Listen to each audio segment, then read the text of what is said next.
Yes, hi Sean. Good morning, Perfect. everybody. My name is Rana Thompson, and I'm the sales manager for a hazardous liquid waste treatment facility based in New Germany. I've been in the waste industry for over 9 years and have actively been involved in providing services for the safe disposal of hazardous liquid waste. My company has assisted in many hazardous liquid waste spill cleanups. Today, I'm going to talk to you about trade effluent disposal.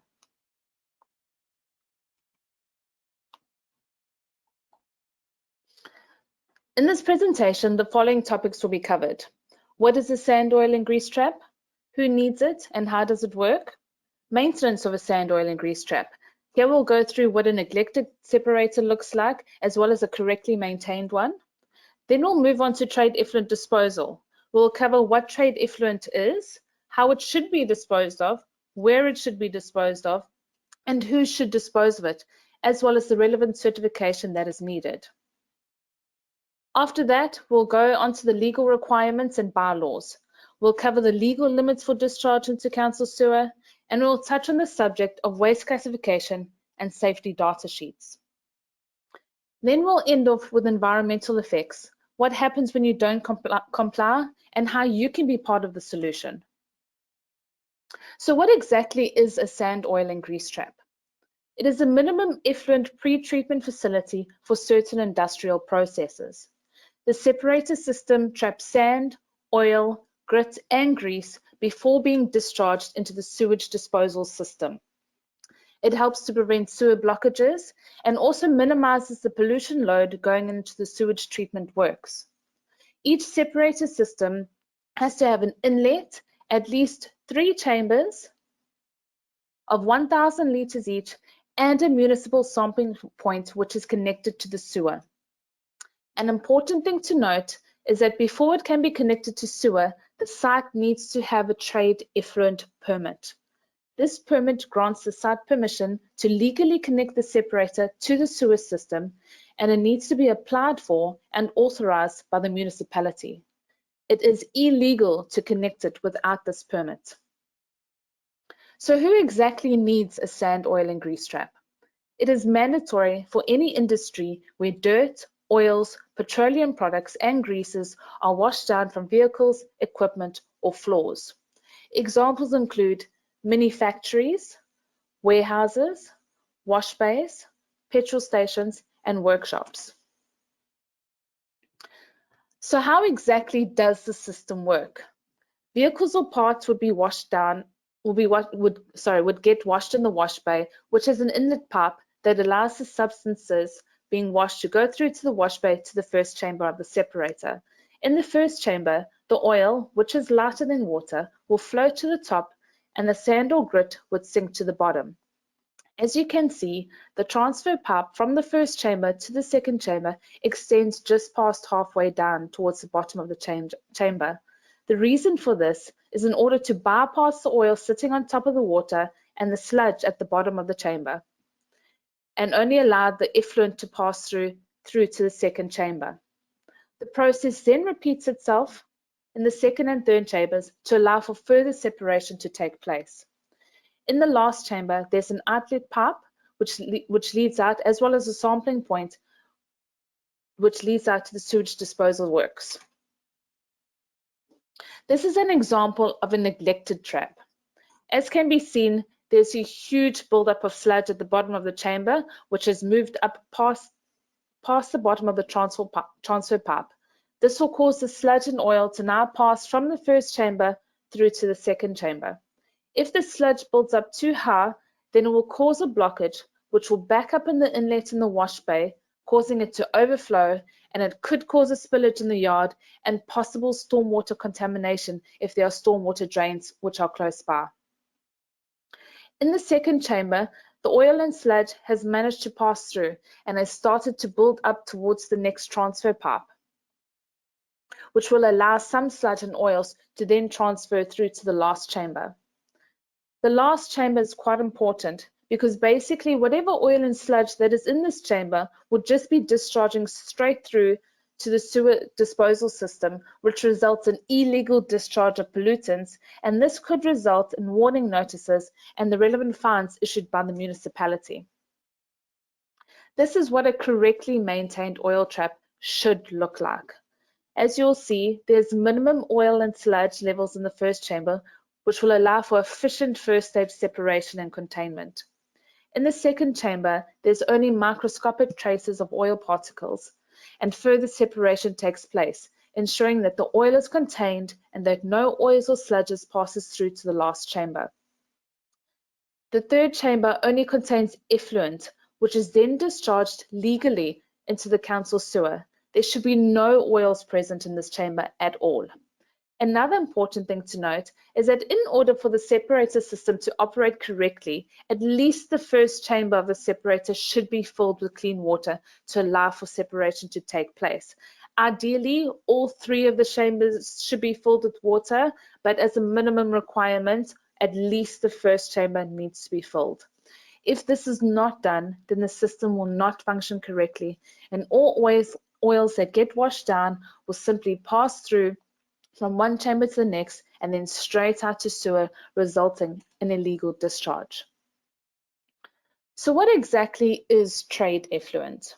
It is any liquid waste that is generated and discharged by a business during trade or industrial processes.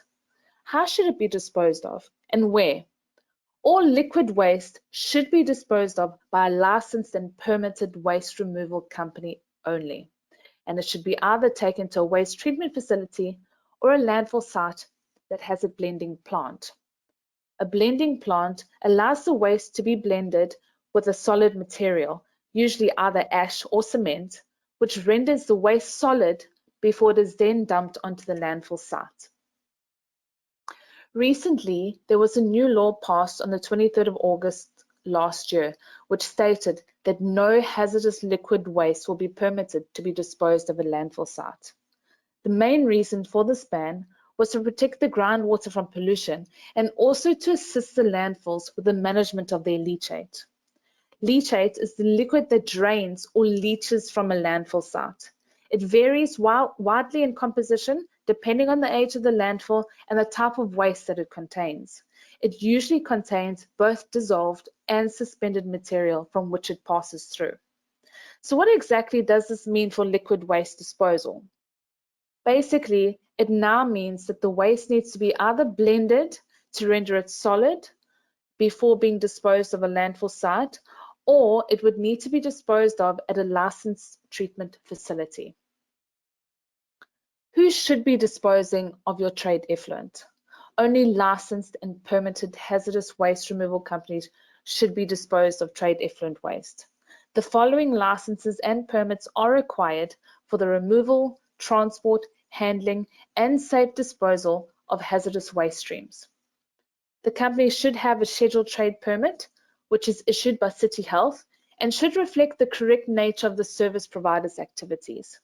They should have a waste transporter permit. These are issued by the relevant municipalities where the removal is taking place. For example, Durban Solid Waste issues the permits for the eThekwini region, and if you are transporting waste in more than one municipality, then a permit needs to be issued for each municipality that you are operating in. Any vehicles that are being used needs to be licensed to carry dangerous goods and ensure that they are compliant. The vehicle license should read G,D. A valid driver's license reading PDG, which permits the transport of persons for business purposes and dangerous goods. They should also have third-party liability insurance, which is cover for accidental damage on a client's site. The minimum cover for this insurance is 5 million rand. Your waste transporter should also be registered on the SAWIS website. This is the South African Waste Information System. The registration is issued by the Department of Environment and Agriculture. Any generator of waste in any treatment or storage facility must be registered on the SAWIS system and must submit quarterly reports on all hazardous waste removed from site. This is a legal requirement for any site that generates more than 20 kgs of hazardous waste per day. All waste removal companies should also issue the generator of the waste with a waste manifest on collection. This will basically show the waste type and volumes removed, and it's also proof that the waste was removed off-site. They also need to provide you with proof of where the waste is being taken to and the relevant facility's waste management license. A bona fide safe disposal certificate, which should provide the full cradle-to-grave picture of where the final disposal point for the waste is and must reflect all relevant manifest numbers as proof of disposal and for traceability. Another way to reduce pollution is to ensure the correct use and implementation of a wash bay facility. In this picture, you can see that the vehicle is being washed within an undercover wash bay. All the waste generated from the washing process is being contained in the wash bay as being diverted to the separator for containment and for the correct separation of the trade effluent before it is being discharged out to sewer.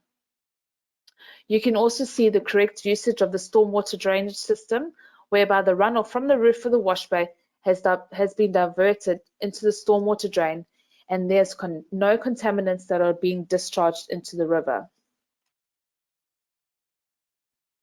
Now I'm going to briefly touch on some of the legal aspects pertaining to waste disposal. The first topic to be covered are the legal limits for discharge into council sewer. The following parameters are the most common tests done by pollution officers when they conduct their random site inspections and sample analysis. The pH of the effluent being discharged must be within the range of 6.5 and 10. The soaps, oils, and greases being discharged must be less than 50 milligrams per litre. Basically, as soon as you can see a rainbow sheen in that last chamber, then you know that you are over the limit and are discharging illegally. There should be no settleable solids, i.e. any sludges, etc. in your sample point. And lastly, your chemical oxygen demand, or CODs for short, that pertains to how contaminated your effluent is, should be less than 800 milligrams per litre. If you are maintaining your separator in the correct manner, then all of these parameters should be within the legal limits for discharge into council sewer. There are obviously many more parameters involved, but I've just touched on the most important ones that are being checked on a regular basis by the pollution officers. The full list of parameters will be available for download if you are interested. Another very important legal requirement is the subject of waste classification. This is an extremely broad topic, so I'm only going to touch on the requirements for separator waste. Luckily for us, all separator waste has already been pre-classified. What this means is that separator waste does not need to go for a full lab analysis. Instead, it just needs a safety data sheet to be drawn up of the mixture of the waste. What is a safety data sheet? A safety data sheet is an information sheet containing the source and composition of the waste streams, i.e. which oils, degreases or cleaning products, etc. are found in that particular waste stream. It also contains the hazards identification, i.e. whether the products in the waste contain hazardous components and what exactly they are. It contains toxicological and ecological effects on the environment. It contains any transport restrictions or regulations.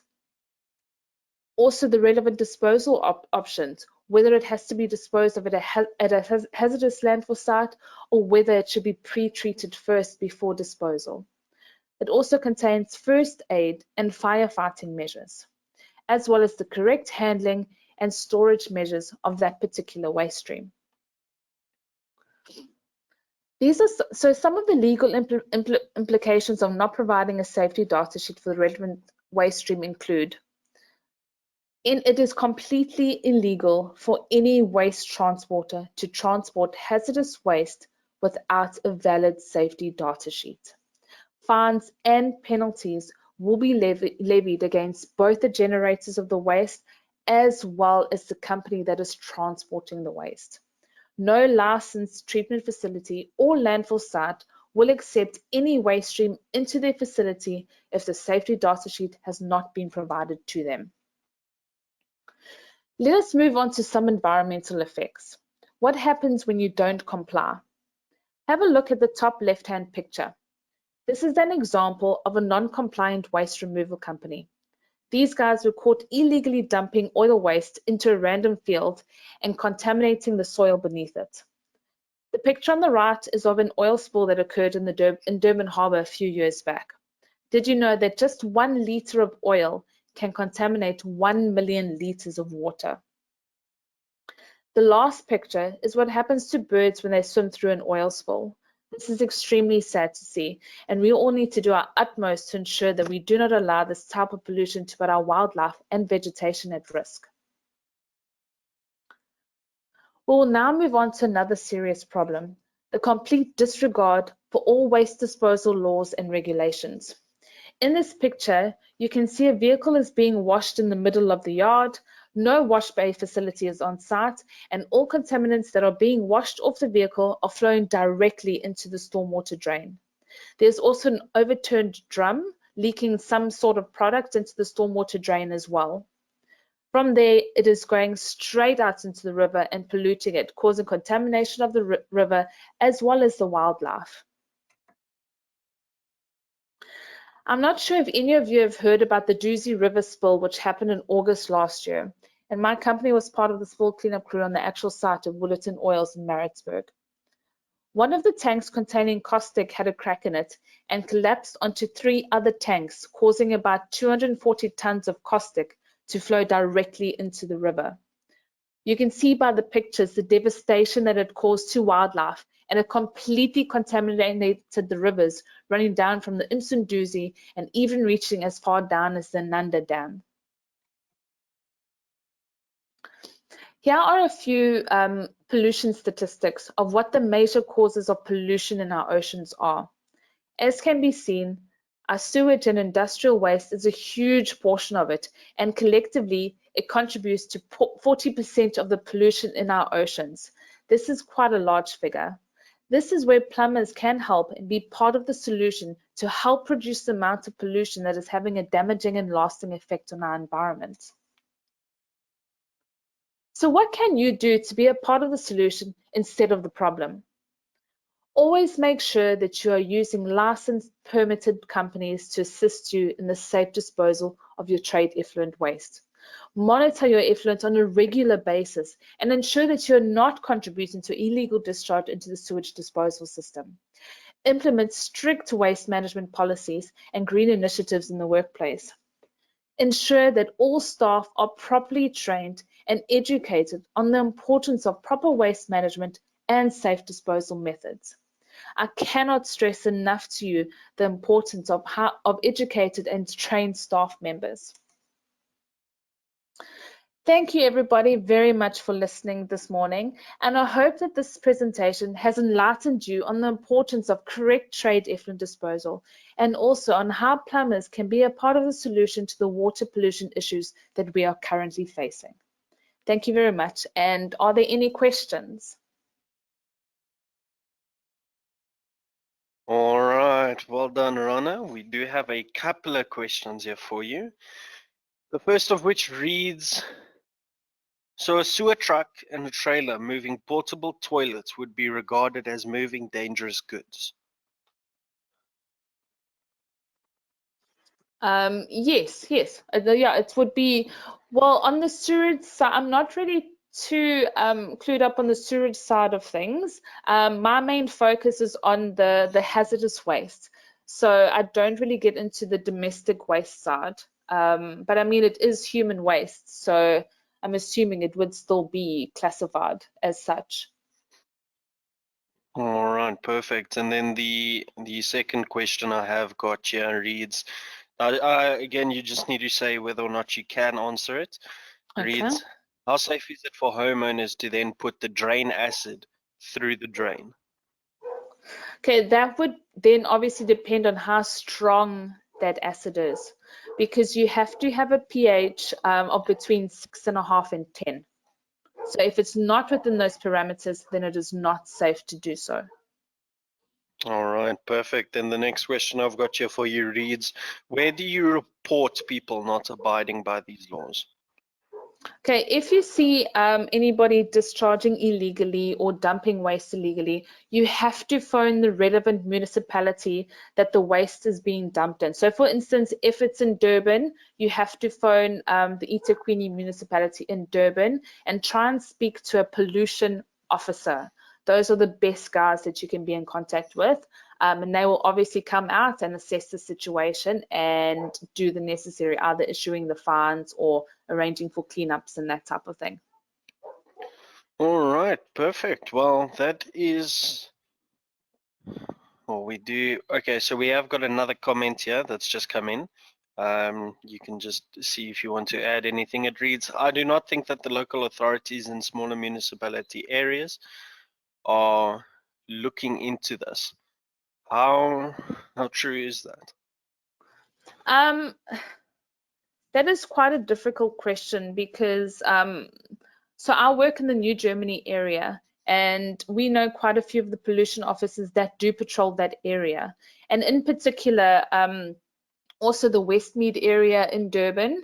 Um, I have a lot of complaints from customers whereby the pollution officers are there every month.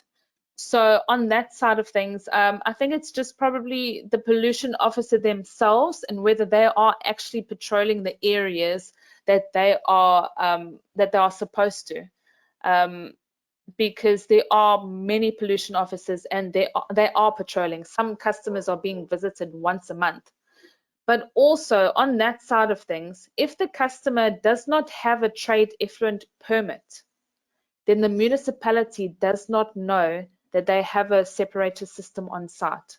So that could be another reason why they haven't gone to patrol that area. All right, perfect. Then the next question that's just come in reads, drain acid is a sulfuric acid with a pH of 1. Caustic soda has a pH of roughly 14. Does that mean that we have to stop using both of small blockages? Okay, how much water are you mixing with it? If you're mixing it with a hell of a lot of water, then obviously the concentrations are less. Because if you're putting if you're putting pure sulfuric acid down a drain, obviously that's not allowed. But if you're putting a small capful and you're mixing it with a huge bucket of water, then that's a different scenario altogether. But if it's just pure drain acid or pure caustic, both of those are not allowed. Right, perfect. Well, that is all of the questions I have got here. Is there anything you would like to say to end off, Rana? No, I'm good. I'd just like to say thanks again, everybody, for listening, and I hope that everybody has learned something today. And yeah, any other questions you can email through, and yeah, we'll get to those too. All right, perfect. Right, thanks so much, guys, for joining us this morning. I am going to go ahead and end the session off now. Please remember there is a survey on the way out. And again, guys, if you do have any questions for Rana, just go ahead, send them through to us. And then we can go ahead and send them through to her, and we'll get back to you via email. Other than that, guys, thanks so much for joining us this morning, and enjoy the rest of your week, guys.